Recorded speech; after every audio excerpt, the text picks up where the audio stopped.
Yes, yeah. Yes, yeah. Yes, yeah. Yes, yeah. Yes, yeah. Governments and people have something in common. Yes, yeah.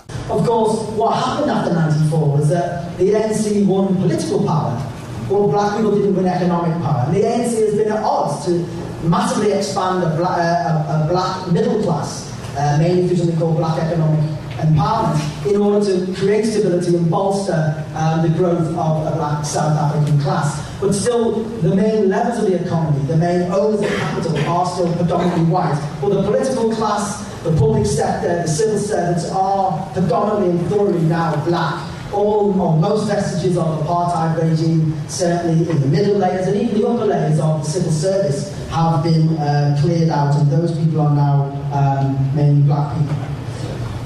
The ANC was elected in 1994 on a promise of a better life for all, on a platform of something called the Reconstruction and Development Programme, which was Keynesianist in flavour, old Labourist if you like. And it really essentially promised all things to all people. It promised new houses, promised new roads, but it promised investment and to make South Africa attractive to foreign investors. This was something that the unions and the Communist Party rallied behind and supported. But the RDP, the Reconstruction Development Programme, was quickly abandoned. By 1996, within 2 years, the RDP was abandoned in favour of something called GEAR, Growth, Employment and Redistribution Policy, which was, as many critics in South Africa argue, a homegrown structural adjustment policy that emphasised all the classical traits of a neoliberal or IMF World Bank structural adjustment policy. Halving inflation, which is what the ANC had done. Reducing the budget deficit, which is what the ANC had done. Reducing corporation tax, which is what the ANC had done from 50% to something like 30%. Trying to orientate the economy to exports. Opening the economy up to the global market, which the ANC had done. Took away barriers and tariffs to trade, which the ANC had done. But of course, the problem with that is that the huge leather and textile industries in South Africa simply couldn't cope with competition with China, and so tens of thousands of clothing and textile jobs were lost in South Africa from the late 1990s onwards. And so the introduction of GEAR, this homegrown structural adjustment policy, began to really take its toll on the South African working class, and that was evident in some of the figures I've presented there. And the ANC were wedded to a belief that actually there was no radical alternative available in South Africa, despite it having the strongest and most militant working class in Africa. Despite the fantastic militancy, strength of the trade unions, in its strikes, in its stayaways, strength of the township rebellions and protests, the ANC, once it was elected into government, like all in effect social democratic governments, said, let us do it for you. Okay? The struggle's over, comrades. Go back to work, go back to the townships, go back to school. We'll now manage South Africa on your behalf, and we'll bring delivery. And delivery was supposed to come in the form of GEAR, but of course it didn't, as I tried to show by the other figures that try and exemplify life in South Africa today. But of course, GEAR wasn't unopposed.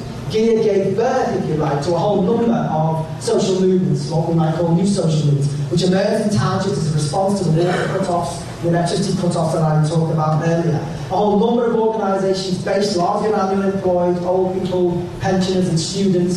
Some workers developed across South Africa, from Johannesburg, the Anti-Privatisation Forum, to Durban on the East Coast, to the Concerned Citizens Forum, to the anti-privatisation, anti-eviction campaigns in Cape Town in the south of the country. And this was from about 2000 onwards. The HIV/AIDS epidemic also gave birth to an incredible organisation called the Treatment Action Campaign, which was less critical of the ANC than the social movements, but nonetheless worked with COSATU in a very good alliance that pressurised the ANC to eventually bring in antiretroviral treatment for 500,000 black South Africans. It's not enough, but it really showed the potential for mass-based movements in South Africa. The very important point to remember about the social movements that have emerged in South Africa since the end of apartheid is that politically they represented and they demonstrated a crack in the monolith. A crack in the monolith of the ANC.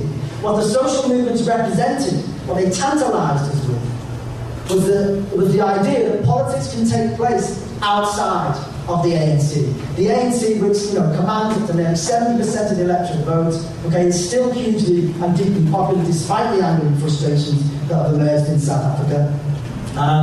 But the ANC still manages to carry that loyalty. It's unsurprising given the nature of apartheid. But the social movements represented a potential break with that. Sadly, that they've not matched the expectations. Many of them have since ceased to function in any meaningful sense, and some of them are now really a shadow of their former selves, although some others have emerged, such as the shack dwellers movement in Durban, Al-Atrawi, Basmont, Jondoro. But the problem with organisations like that and other social movements is that they were bedeviled by sectarianism to the ANC. These were organisations that began by trying to mobilise people by attacking the ANC. And this sectarianism, I think, ultimately has led to their downfall as much as they were important organisations that should be supported. They failed to build links with the South African working class, and in particular COSATU and the South African Communist Party, because they had a sectarian attitude to building what we would maybe call united fronts.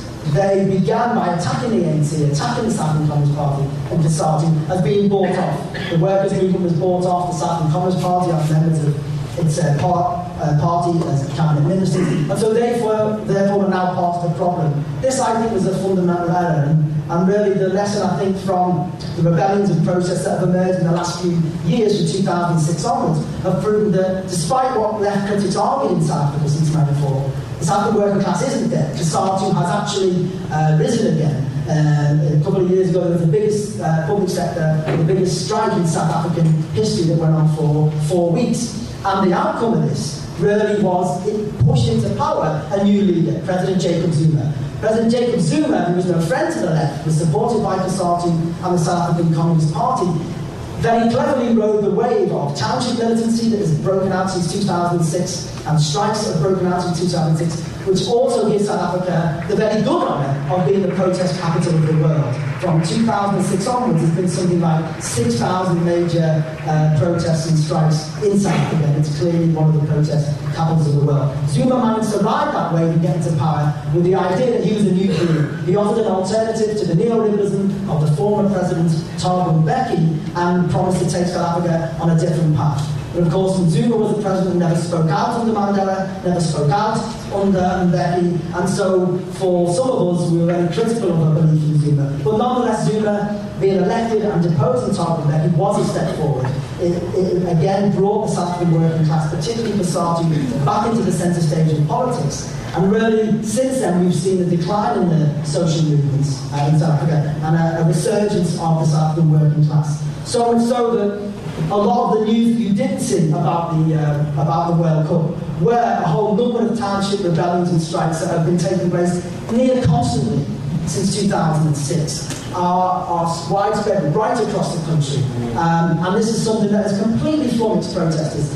Within months of the ANC being re-elected under Zuma, on nearly 70% of the vote, there was a huge outbreak of protest, violent, what we call delivery service protests, about lack of water, lack of housing, led sometimes by ANC and South African Communist Party militants, burning down ANC councillors' offices, attacking ANC councillors. Such is the level of militancy and energy that's still there, which is, of course, based on the failures of South Africa to deliver a better life for all for people since 1994. So, just to sum up, South Africa, since Mandela, is a country racked by division, racked by inequality, based increasingly on class and not on colour. It is a country, as an activist said to me now, where the colour of your skin has been replaced by the colour of your money. i.e. class is now the major, and was always the major social division in South Africa. Yet we must never forget, it's very important to forget, that the South African working class won the victory against apartheid, smashed one of the most racist, violent regimes in modern history, and that working class is still alive today, is still fighting, and unlike the footballers in the World Cup, is trying to kick neoliberalism into touch.